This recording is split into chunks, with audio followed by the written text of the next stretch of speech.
Hello YouTube, Big Red MC716 here. Hey, I'm doing another wrestling video. How about that? Oh, and I'm also showing myself on camera for the first time in the process. You know, other than my old crazy video series, but that's besides the point. If you're like me and you just love wrestling and you come here to YouTube to, watch wrestling reviews, shows and such, I also come here to watch gaming videos and videos that just entertain me in general. But, if you come here to watch wrestling reviews, then you're most likely aware of the Off the Rope show.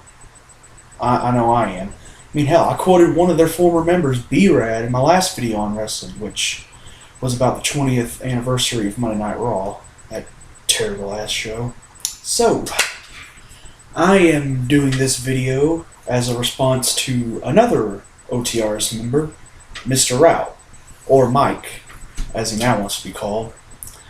Mike has recently started a new video series on his YouTube channel, Routt, called Help Me Understand, where he takes some fan opinions that confuse him and asks those same fans to help him understand them, hence the title of the series. In his first video, he talks about the 2013 Royal Rumble, which was also shit, by the way, and how some fans are outraged by some of the things that happened at the event, and rightfully so, to an extent. And Mike doesn't understand why people are saying the things they are, so I am here, Mike, to help you understand. Actually, there's not much to disagree with in his video, because, he does bring up some pretty good points. The only real disagreements I have are with his opinions on the Royal Rumble match itself, and some things he said about the Roxy and Punk match. I'm going to go over the points real quick, and then when I get to a point that I disagree with, I'll explain why I disagree with it, and help Mike understand. The first thing Mike doesn't get is why he was supposed to care about the Alberto Del Rio Big Show Last Man Standing match for the World Heavyweight Championship. And I actually agree with him on this point. Why should we care about this match? I mean, honestly, I'd care more about this match if I didn't just see it at the first SmackDown of the year for free. I mean, not just the same two guys, but the same stipulation, the exact same stipulation. Maybe, maybe a different stipulation, or just making it a straight-up one-on-one match would probably make me care more about it. So as far as this point goes, I agree.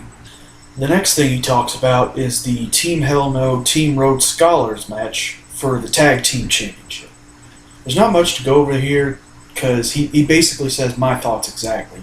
We've seen this match hundreds upon hundreds of times with the same result. Maybe not the same outcome, but the same result. The singles matches aren't much better either. Just like a lot of internet fans, I'm pissed off that Daniel Bryan kept doing job after job after fucking job to Cody Rhodes. I can recall once on Raw that they had a Daniel Bryan-Cody Rhodes match.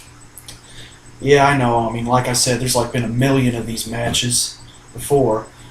But what makes this one stand out to me, what pisses me off about it, was that, as soon as the crowd really got into it, as soon as they started chanting, Daniel Bryan, because up to that point, the fans were, they were doing his yes chant, yes, yes, yes, stuff like that, And then the announcers were playing off oh, they're mocking Daniel Bryan, they're mocking him.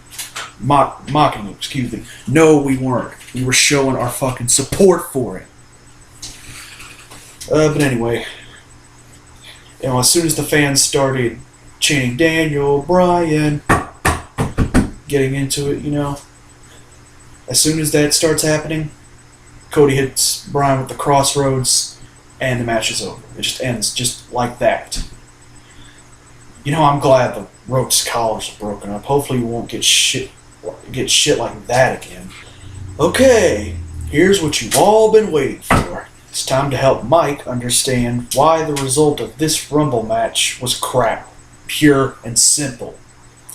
Now, Mike talked about Dolph Ziggler not needing the win because, he had the Money in the Bank briefcase. I personally think Ziggler shouldn't have even been in the Rumble, but let's move on. He brings up that Sheamus has already won the Royal Rumble, last year. Okay, Hulk Hogan won 2 straight Rumble matches. Shawn Michaels won 2 straight Rumble matches. Stone Cold Steve Austin has won 3 Rumble matches, 2 back-to-back. What's wrong with Sheamus winning 2 straight Rumble matches? I'd have taken that over the crap we got.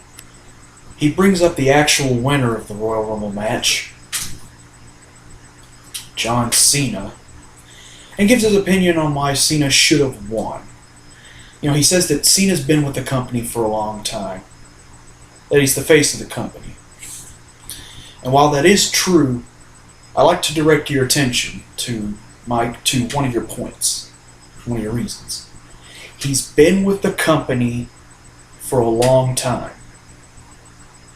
More than 10 years, to be precise.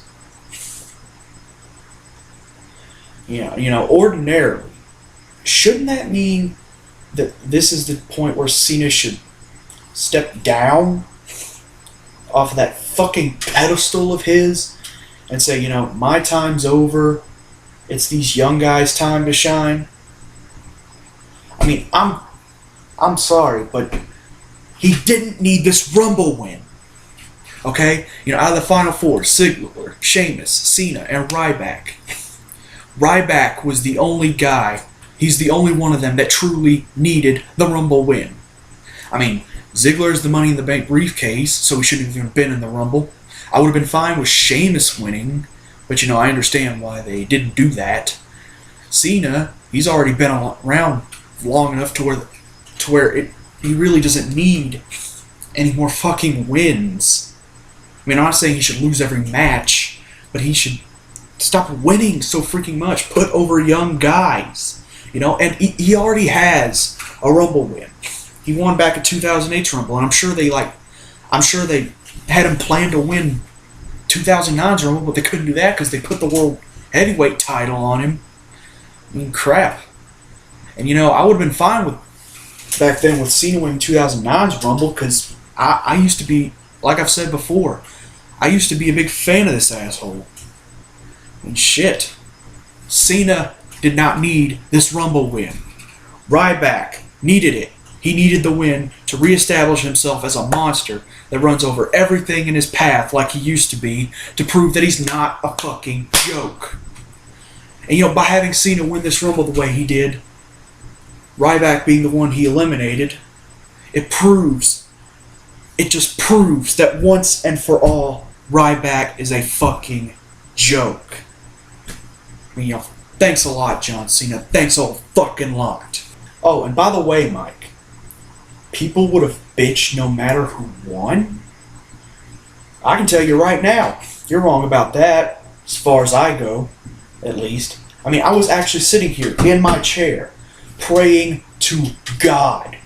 No, not Triple H. The actual biblical God. That John Cena would do the right thing and allow himself to be eliminated by Ryback, the guy who needed the Rumble win. But no, we just couldn't have that, could we? Fuck you, John Cena. And now it's time to talk about what Mike doesn't get about what people are saying about what that's all about. The main event of this show. The Rock versus CM Punk for the WWE Championship. Now, for his opening point, I agree. I'm happy that The Rock won the WWE title. I just hate the way they did it. Okay, if you don't know, here's a little recap. During the course of the match, the lights went out. And unlike at the Super Bowl this year, this was planned. Okay? Anyway, when they come back on, The Rock's down on the outside of the ring. It's implied that the Shield beat him up. We all know it is, though. Anyway, Vince McMahon comes out. He says he knows that the Shield interfered in the match, So he's about to strip Punk of the title. But The Rock says, no, if anybody's taking that title, it's me, restart the match. So apparently The Rock has the power to restart matches. Anyway, the match restarts, and a minute later, The Rock hits the people's elbow. 1, 2, 3. Like nothing happened. It's over. He wins the title. And it's like, what the fuck? I mean, how is this realistic in any way, shape, or form? He just got the crap kicked out of him by 3 guys. 3 guys. And it's a 40-year-old man, by the way. Or almost 40. And he still comes back and wins the title. Well, actually, I think he is 40 at this point.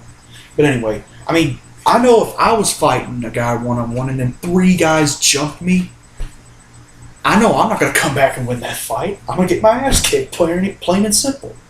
Anyway, next he brings up that no one's really been built properly to end CM Punk's 434-day WWE title. Really, Mike? Really? I find that funny because this is not the first time a wrestler who hasn't been wrestling very long, at least on the WWE anyway, comes in and ends a stellar title reign such as that one. In fact, I've got 3 perfect examples lined up of wrestlers who had much, much longer title reigns than CM Punk's, and which were ended by guys who were in the WWE/WWF nowhere near as long as the title holders. My first example is a man who many people consider to be the greatest WWE/WWF champion of all time, and someone who's going into the WWE Hall of Fame this year, and deservedly so. Bruno Sammartino.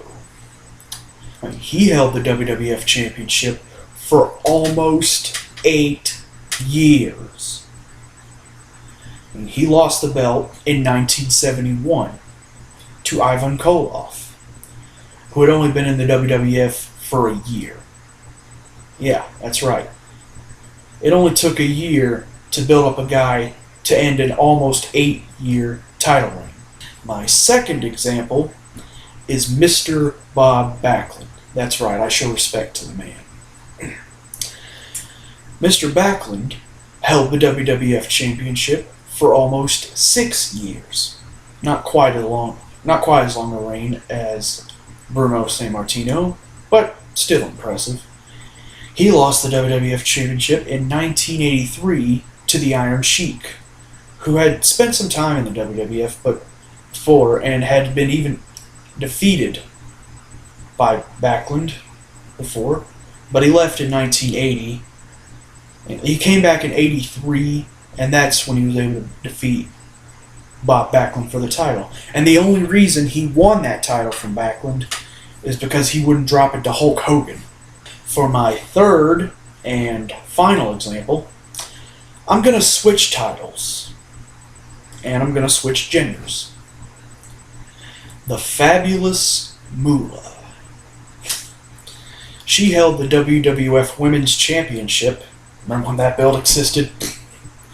Anyway, she held the Women's Championship for 28 years.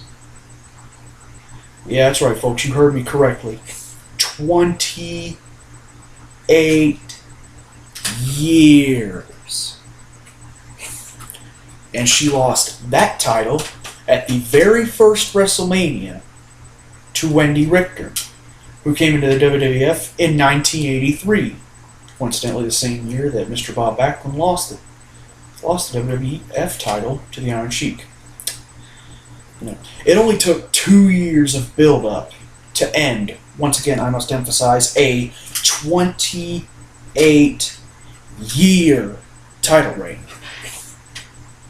I mean, after that, what's so far-fetched about CM Punk's 434-day title reign being ended by, let's say, Daniel Bryan, or The Big Show, or even Ryback? But I do agree that Rock ending the reign was the right choice. Well, that's the end of this video. Before I go, I just want to point out that I am not making this video out of hate for either Mr. Routt, well, Mike, or anybody else on the Off the Rope show. I am a big fan of OTRS. I mean, I like Mike, even though I don't really like this bad guy character he's portraying on the show. But I do love the videos that these guys do. You should check them out. I'll be putting the links to both OTRS's channel and Mike's channel in the video description. Off the Rope Show, they really do make some entertaining videos and wrestling reviews. And again, you should check them out. I mean, I'm only making this video to help Mike understand why fans complaining about this year's Royal Rumble, and I hope I've done a good job of that in this video. well, this is Big Red MC 716 signing off. Almost fucked up my name. See you guys later.